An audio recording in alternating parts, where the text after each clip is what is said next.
And good afternoon. Today is Friday, and you have joined me for our regular lunch and learn. Now, today we're going to talk about calories, how calories are calculated, why that's important to us, and we're going to delve into some liver issues. And so the thing that ties this all together is the dandelion plant. All right, so you probably, if you have a garden, if you have a lawn, in the spring, you're going to see dandelions. Now, I don't have a whole lot of use for dandelions, except when I was a little girl and the yellow would change and they would get that little feathery thing that you'd blow and all the little feathers would go away, right? That was a fun thing to do in the spring. But dandelions are actually very, very good medicinal plants, and they help your liver. Now, I want to kind of give you some terms to kind of prep you for this report, because if you're not aware of some of these terms, then you could get lost, and I don't want you to get lost, okay? So one of the things that we are going to be talking about is traditional Chinese meridians, traditional Chinese medicine. So Chinese have been having medicine for thousands and thousands of years, and they are very, very successful. So they've learned a lot. There's a lot that we over here in the West do not understand, and we do not implement just because we're ignorant of it. But this article is talking to us from this perspective. And so when the traditional Chinese medical practitioners, when they are going to be working on you, they're going to be working on you through the energy meridians on your body. So you can Google this. It's really easy. Just type in energy meridians in the human body, and it's going to show you a roadmap of all of the energy channels that we have. When you come in and you see me, we do the electronic acupuncture according to Dr. Vol, and that is accessing those traditional Chinese acupuncture points to find out what is stopping you from feeling better and what is stopping you from feeling good. So there's that. Also, they're going to talk about the properties of yin and yang. Now, you may just think that that's a New Age symbol. It's the half circle that's black and then the half circle that is white. You put them together and it stands for unity. A lot of people think that that is a New Age symbol. It is a precept that we don't necessarily embrace here in the United States. However, if you think about it, it's all about polarity, right and left, positive, negative, okay? So every atom has positive atoms, electrons, protons are the positive ones, electrons are the negative ones, all right? And so an atom will not work unless it has polarity, a positive and a negative.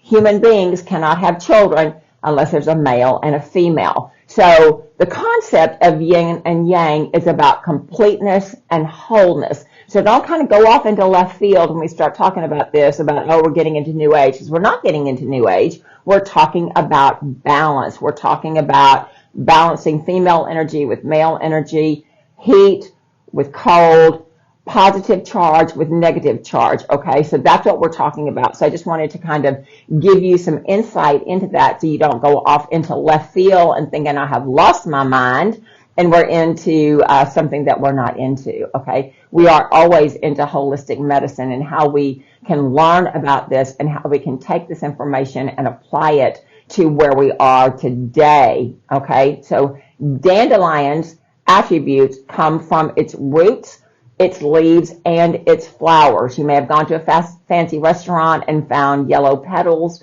in your salad, and that would be the dandelion flower, most probably. You may have had the roots, dandelion roots, made into a tea. It tastes kind of like coffee, and it's got some really good benefits in that. And then the leaves, you probably have had dandelion leaves in your salad if you've eaten at a really holistic type of restaurant, they will put that in your salad. So every part of this plant is edible, not the seed, obviously, but everything else is.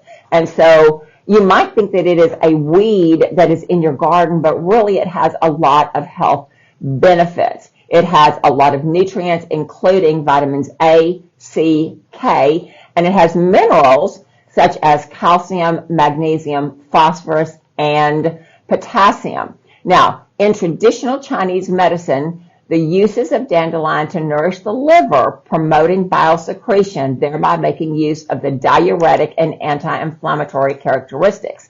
Now, we know if we've been working with people holistically and they are having some liver issues, we know that dandelion tea is a good thing to use. Now, we use tinctures instead of teas because, in my opinion, a tincture is stronger and you're going to be able to do more with less. I don't know many people that just like to sit around drinking dandelion tea all day long for several weeks on end when they need to work with their liver. However, if that's something that you like to do, I'm certainly not naysaying it. I'm just saying that is a weak way to deal with that, and you're going to have to do it long term during the day and long term weeks or months, okay?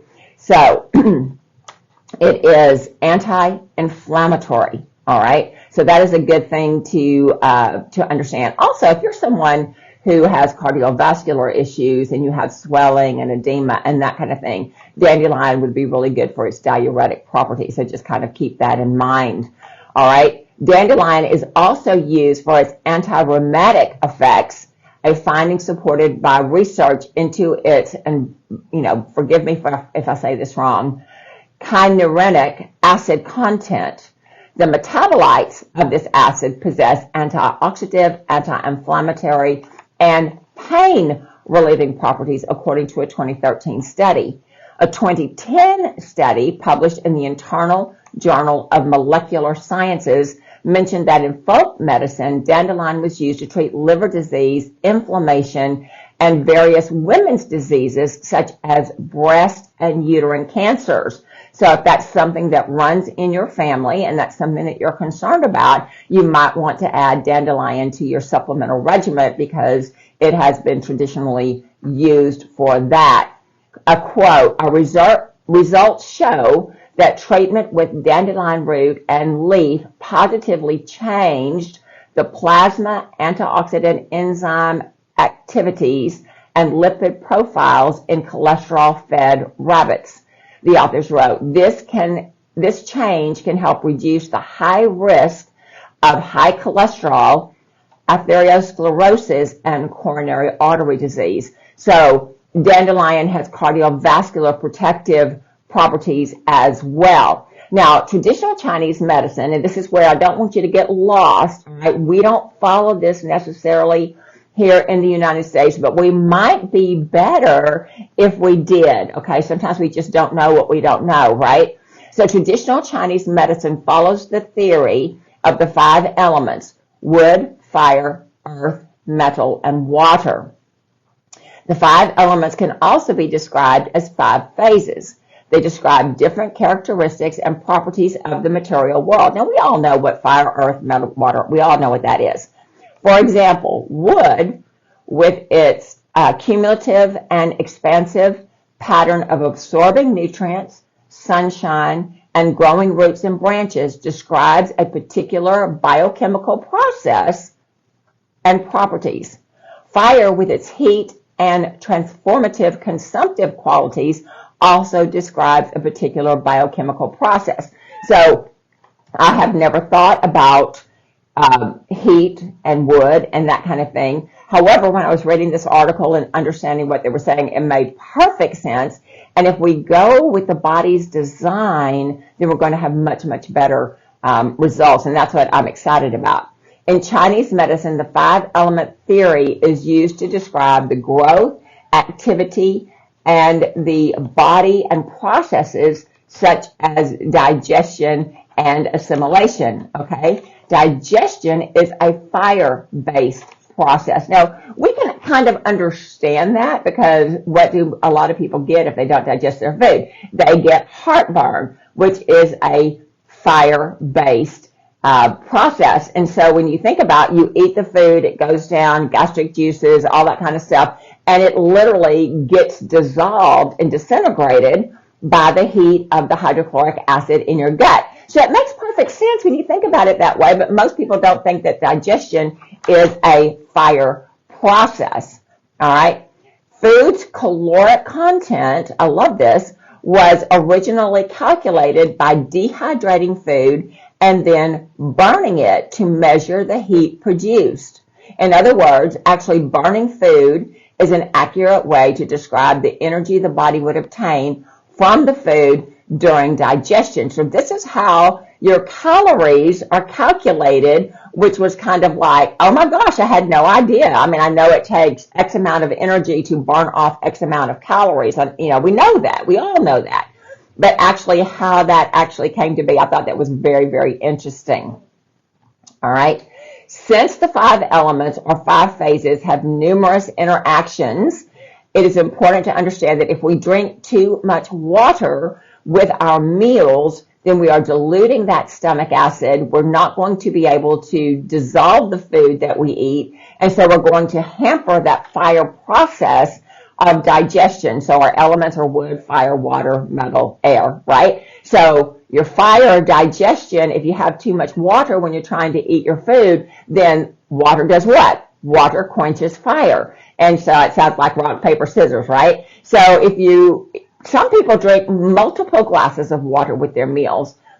If you're young, you can probably get away with that. But if you're older, that's probably not a good idea, because as we get older, we develop a condition called hypochlorhydria.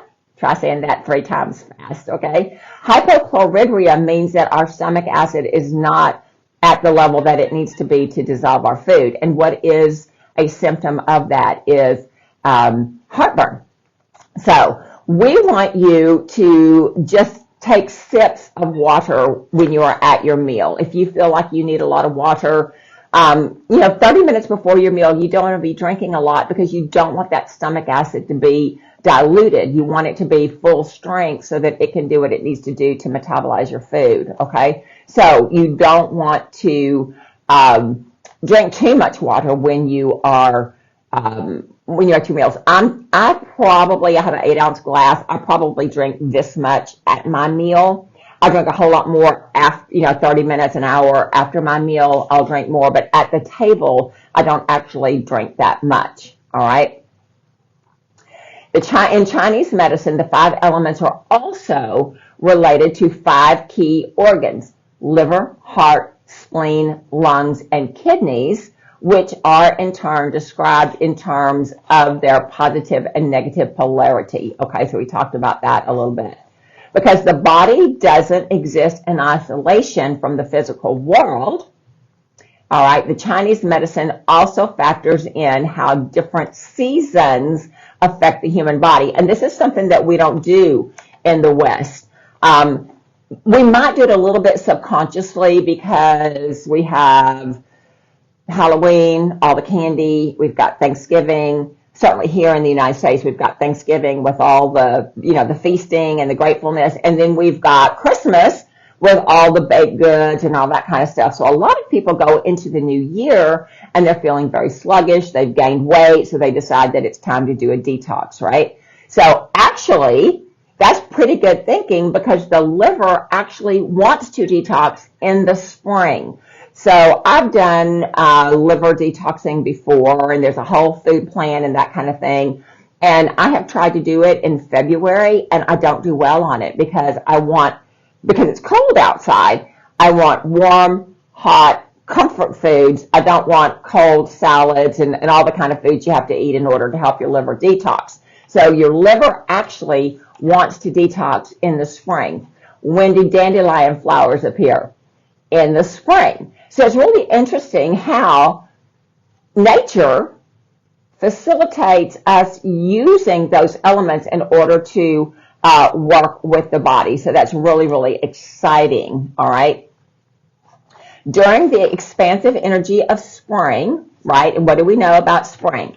Everything starts to bloom. All the seeds start to come up, and the flowers start to bloom, and all the nastiness that we had in winter starts to go away, right? So that is an expansive growth season. So it is a wood element season, and the dominant element of the 5 and the dominant organ of the 5 is the liver. The liver is characterized as a primarily wood quality organ. This means that in the spring, the liver has much more energy to detoxify efficiently. And we don't understand that, because we don't usually talk in terms like that. But I do know when I have done liver cleansing in the spring, it's a very simple process. It's a very easy process. And it's because my body is in tune with the rest of the universe and it's just doing what it needs to do. And I think this is such an exciting thing. All right.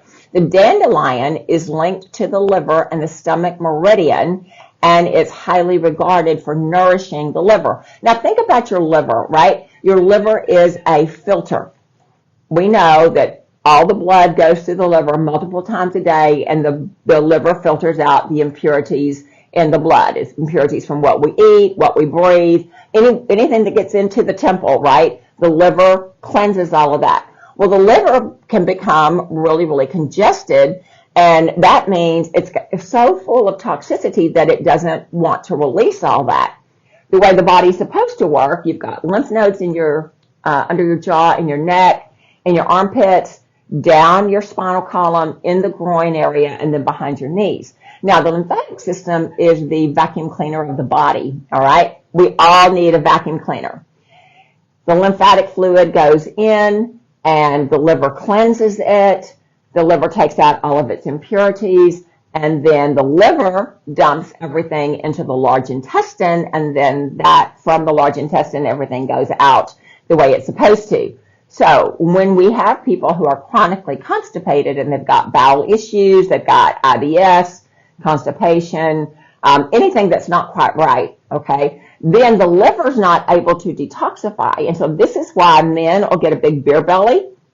It's not necessarily because of the beer. It's because the liver is congested and not able to release all that. Women, we don't usually get a beer belly. We normally get muffin top, okay? So when you're looking at yourself in the mirror, if you find that you have a beer belly or you find that you've got the muffin top, then you know that your liver is congested, and it's really good to decongest that.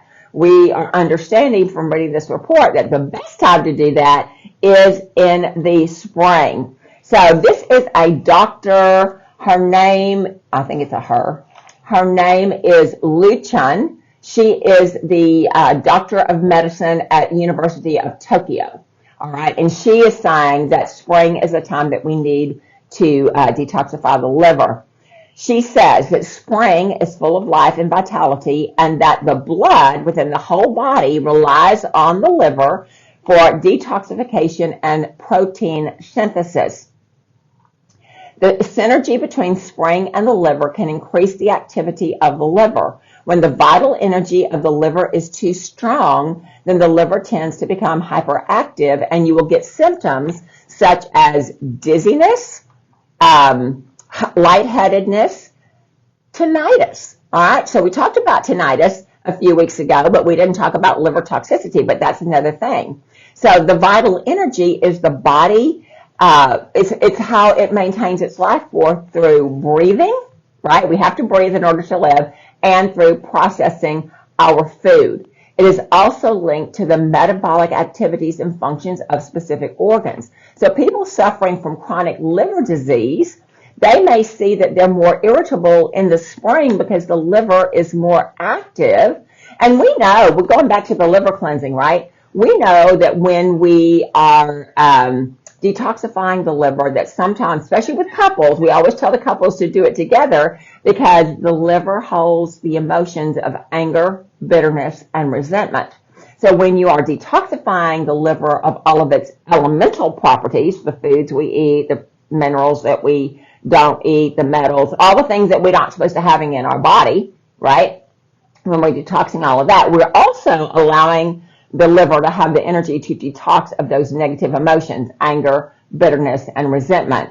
And I don't want you to say, oh my goodness, I never have that. We all have that from time to time. What we don't want to do is hold on to that, because that's what makes us sick. We want to be offended, get over it, forgive, move on, right? We don't want to be offended, but offenses will come. Even Jesus said that in the Bible, that offenses are going to come. We don't want to be offended. We have to guard against being offended. Some people hang on to offense, and when that happens, that goes into the liver, and it causes the liver to be congested. So when we are decongesting the liver, you might see that anger, bitterness, and resentment are going to be more prevalent. So we ask people, Have grace with your partner, have grace with your family if they're doing a liver detox, because you want those negative emotions to be out of the body rather than to stay stuck in there.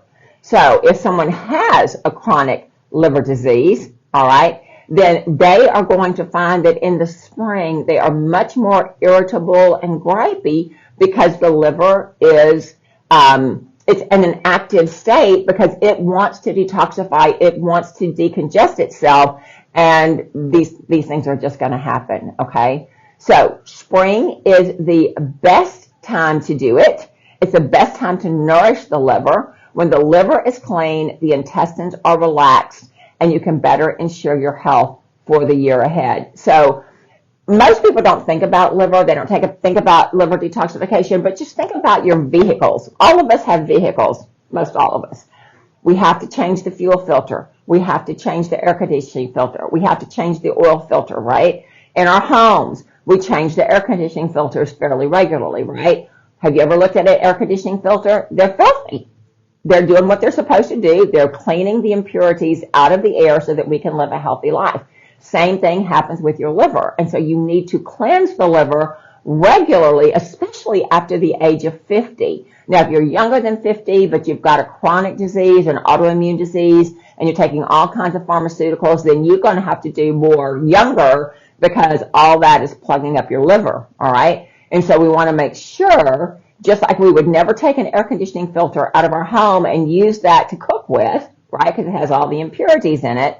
Same thing with our liver. We don't want to change out your liver because that's a liver transplant. We don't want to do that. And thankfully, we don't have to do that. If we just cleanse the liver, then the liver is going to be able to do what it needs to do. The middle-aged and elderly are particularly prone to irritability in the spring. They have symptoms such as vivid daydreams. They may have insomnia. They may have dry mouth, and they may have tongue issues. So those are some of the things. If your older parents, grandparents are really irritable in the spring, you know it's because of liver hyperactivity.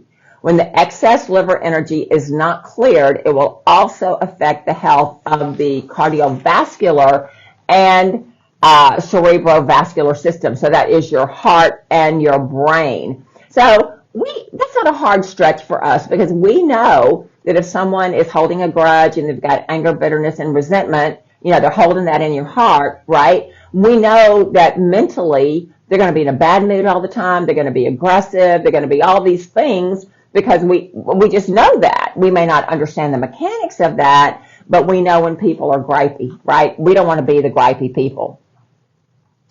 The traditional Chinese medicine refers to meridians, which are channels of human energy responsible for transporting the blood around the whole body to maintain all physiological activities. There are 12 main meridians in the human body that corresponds to the 12 internal organs. The meridians connect all the organs, limbs, your 5 senses, and so much more. It is said in traditional Chinese medicine theory that the dandelion is linked to the liver and the stomach meridian, and it's highly regarded for nourishing the liver. So, medicinally, right, Japanese pharmacists wrote that dandelions have the following benefits. It clears up the liver and the eyes. Dandelion is beneficial for detoxifying the liver and can be used to treat pain caused by eye blood congestion, swelling, and acute conjunctivitis caused by liver problems. Now, did you know that conjunctivitis, pink eye, is caused by liver problems, right? So that's really important to make that connection. You're going to go to your medical doctor. Your medical doctor is going to say, here's this antibiotic. You're going to go to a holistic practitioner, and they're going to say, oh, well, this is the cause. Let's deal with the cause, and then the symptom will just take care of itself, okay? It clears the heat and detoxification. So using dandelion alone or combined with other medicinal herbs with detoxifying effects can treat the symptoms such as lumps, fevers, and swelling in the early stages of mastitis. Now, Mastitis is when you are a nursing mother and you get some kind of infection in the milk and the breast gets really, really hard and it's very, very painful. So dandelion is very good for that. It also is very good for skin issues. It has antibacterial effects and can be used to treat skin diseases such as acne and atopic dermatitis. It's also a diuretic. The diuretic effects can be combined with other Chinese medicinal herbs to treat urination difficulty and pain from urinary tract infections. So dandelion belong to the heat clearing and detoxifying characteristics. They will cool down the body, all right? Therefore, people who suffer from chills should not use dandelion by itself. Because if different people have different physiques, it's recommended to consult your doctor or traditional Chinese medical expert before using dandelion. So that's really important. There's always caution even when you're doing things holistically. So if you're somebody that is just cold all the time and you start treating the liver with dandelion by itself, you might find that you're just miserable. So we don't want that. That's why we use herbs in combination, because we want to make sure that you've got your polarity, your positive and your negative, because your positive and your negative make a whole, right? And so this is what we're talking about with our bodies and with our filters and using the traditional herbs. Everybody knows that dandelion is good for the liver. I don't care who you are, how much education you have. You've heard it because it's in our culture. What you probably did not know is that when dandelions come up in the spring, that is the perfect time to work on liver detoxification. Now, I remember when I first started learning about holistic medicine, a teacher was talking to me about the body and how God is so smart and nature is so wonderful and all these kind of things. And she said, go out and look in your yard, and if you have a lot of dandelions in your yard, of course it was in the spring, she said, go out and look in your yard, and if you have a lot of dandelions in your yard, that is the universe, nature, God, however you want to term that, telling you that you've got liver issues and you need to work on your liver. Now, I'm just telling you, if you're over 50, you've got liver issues. You don't need to look in your garden for a sign. But if you're a younger person and you have the dandelions just cropping up everywhere, that is God showing you that you need this plant to detoxify your liver. If you've got family members that are always dealing with anger, bitterness, and resentment, then you're going to know that they've got liver issues. It's probably not beneficial for you to point that out to them. All right, probably not. However, when we know something that's going on, then we can have grace for that, and we can kind of gently guide them into a plan where that they can do what they need to do. All right. So what is the big takeaway? The big takeaway from this is we want to nourish our bodies. Common plants that we think of as weeds are very, very powerful in helping us to maintain our health. And we want to work with the times and the seasons in order to help the body facilitate what it needs to do. All right. So we're coming into the winter. We're coming into the fall. All right. The fall is on September 21st. We're coming into that season. Now is not the right time to do any kind of detoxification. We want to do that in the spring because the liver is a wood element. Wood is a spring season. And so it just is going to be a lot easier for you if you do it at the right time. Timing is everything. All right. So I hope that you got a lot out of this. I hope it was interesting for you. Thank you for liking, commenting, sharing. It is the weekend. What does that mean? That means we need to rest, restore, do a lot of self-care, because if we don't take care of ourselves, then we're not going to be around to take care of other people. So love you. You take care of yourself, and I will see you next week.